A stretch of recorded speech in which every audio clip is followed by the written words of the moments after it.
જામનગર ગ્રામ્યના ધારાસભ્ય અને રાજ્યના કૃષિ મંત્રી રાઘવજી પટેલે આજે ગુરુવારે જામનગરના સર્કિટ હાઉસ ખાતે સ્થાનિક મીડિયાને મુલાકાત આપી હતી। આ મુલાકાતમાં કૃષિ મંત્રીએ જણાવ્યું હતું કે ચાલુ વર્ષે હાલના ઉનાળાના સમયમાં જામનગર સહિતના રાજ્યના વિવિધ વિસ્તારોમાં માવઠા થયા છે। જે વિસ્તારોમાં માવઠા થયા છે તે માવઠાગ્રસ્ત વિસ્તારોમાં ખેતીના પાકોને થયેલી નુકસાનીની વિગતો ખેડૂતો પાસેથી મેળવવા માટે તંત્ર દ્વારા સર્વે હાથ ધરવામાં આવ્યો છે। આ સર્વેની વિગતો સરકારમાં મોકલવામાં આવશે। આ ઉપરાંત કૃષિ મંત્રીએ હવામાન વિભાગની આગાહીઓને ધ્યાનમાં રાખીને માર્કેટ યાર્ડ સત્તાવાળાઓ અને માછીમાર સમૂહોને જે તકેદારીઓ રાખવાની થતી હોય છે તે તકેદારીઓ રાખવા અંગે જણાવ્યું હતું। આ તકે કૃષિ મંત્રીએ આપેલી વિગતો પ્રસ્તુત છે। દુખાવાથી પીડાતા દર્દીઓ માટે જામનગરમાં ફ્રી ડેમો નમ્રતા વેલનેસ સેન્ટર। ચાલો અપનાવીએ નવીન એક્યુપલ્સ ટેકનોલોજી જે લોહીનું પરિભ્રમણ સુધારે, તમારા સ્નાયુઓને શક્તિ આપે, તમારા શરીરને જોમ આપે, ઉપરાંત પંજામાં સોજા થવા, પંજામાં ચડતા ગોટલા અને ગઠ્ઠા થવાની સમસ્યા, અન્ય ઘણા દુખાવાથી મુક્તિ મળે।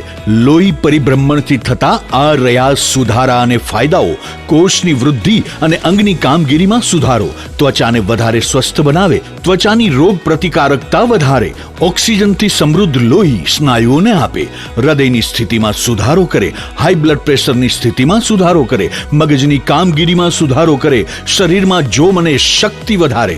નબળા રક્ત પરિભ્રમણને પરિણામે અનેક દર્દો આવે છે જેવા કે ગઠ્ઠા થવા, સોજો ચડવો, તાણ, પગના તળિયામાં જણજણાટી, સાંધાનો લાંબા સમય સુધી દુખાવો, સ્નાયુઓ ખેંચાવા, ગોટલામાં દુખાવો।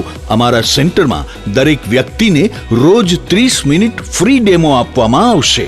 આ સેન્ટરમાં ફ્રી ડેમોનો લાભ લઈ દુખાવાના દર્દથી મુક્તિ મેળવો। ચાલુ વર્ષે ઉનાળામાં કમોસમી વરસાદ થઈ રહ્યો છે અને આ કમોસમી વરસાદ એટલે કે માવઠાના કારણે ખેડૂતોએ ઉનાળામાં વાવેતર કરેલ પાકોને પણ નુકસાન થઈ રહ્યું છે અને બાગાયતી પાકો જેવા કે કેરી, કેળા અને બીજા ફળ પાકોને પણ નુકસાન થઈ રહ્યું છે।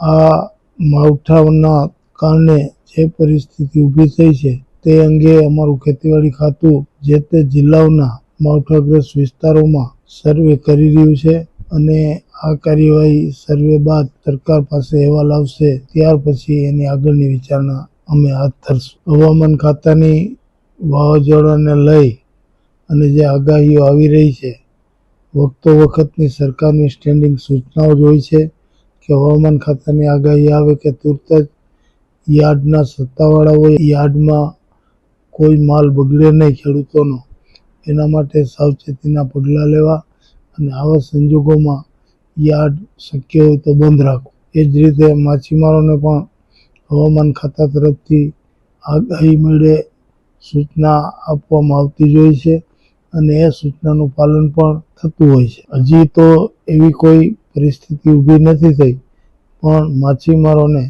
હવામાન વિશેની આગાહી અંગે સાવચેત કરવામાં આવી રહ્યા છે મત્સ્યોદ્યોગ વિભાગ દ્વારા।